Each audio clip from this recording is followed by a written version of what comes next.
യഹോവയിൽ ആശ്രയിക്കുന്നവനും യഹോവയ്ക്കായി കാത്തിരിക്കുന്നവരും ഒരിക്കലും ലജ്ജിച്ചു പോകുകയില്ല.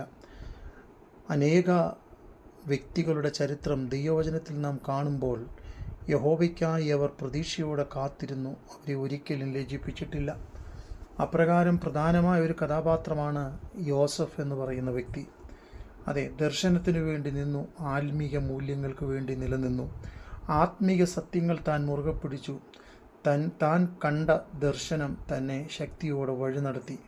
ഒരിടത്തും താണുപോകുവാൻ, തളർന്നു പോകുവാൻ ദൈവം അവനെ അനുവദിച്ചില്ല. പലയിടത്തും കൂടെ നിന്നവർ തള്ളിക്കളഞ്ഞു, സഹോദരന്മാർ ഉപേക്ഷിച്ചു. എങ്കിലും ദൈവത്തിൽ ആശ്രയിച്ചതുകൊണ്ട് അവൻ ഒരിക്കലും തകർന്നുപോയില്ല. പിന്നത്തേതിൽ ദൈവം അവനെ ഉയർത്തി. ഏറ്റവും വലുതായി, ഏറ്റവും ഉന്നതമായി ദൈവം അവനെ ഉയർത്തി. 125 സങ്കീർത്തനം അതിൻ്റെ 1 വാക്യം വായിക്കുമ്പോൾ, യഹോവയിൽ ആശ്രയിക്കുന്നവൻ കുലുങ്ങാതെ എന്നേക്കും നിൽക്കുന്ന സിയോൻ പർവ്വതം പോലെ ആകും. അതെ, യഹോവയിൽ ആശ്രയിക്കുന്നവൻ ഒരിക്കലും കുലുങ്ങിപ്പോകുകയില്ല. വൻമഴ ചൊരിയും, കാറ്റടിക്കും, നദികൾ പൊങ്ങും, പ്രതികൂലങ്ങൾ ഉയർന്നു വരും. ആരും സഹായിക്കാനില്ലാത്ത സാഹചര്യങ്ങളും അവസ്ഥകളും നമ്മുടെ മുമ്പിൽ കടന്നു വരും.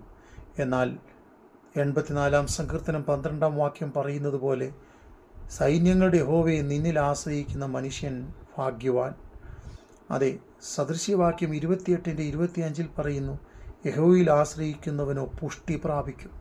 അതെ, പുഷ്ടി പ്രാപിക്കുക എന്ന് പറയുമ്പോൾ നാം മനസ്സിലാക്കേണ്ടുന്നത്, ആർക്കും ഒരിക്കലും തകർത്ത് കളയുവാൻ കഴിയാത്തവണ്ണം നീ ശക്തിയും ജയവും വിടുതലും ഉള്ള ഒരു വ്യക്തിയായി മാറും.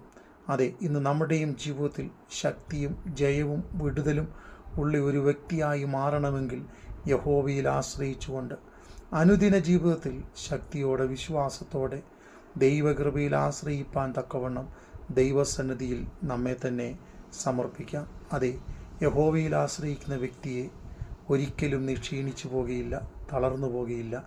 ആർക്കും നിന്നെ തകർത്ത് കളയുവാൻ കഴിയുകയില്ല. കാരണം നിനക്ക് വരുന്ന ശക്തി സ്വർഗത്തിൽ നിന്നാണ്.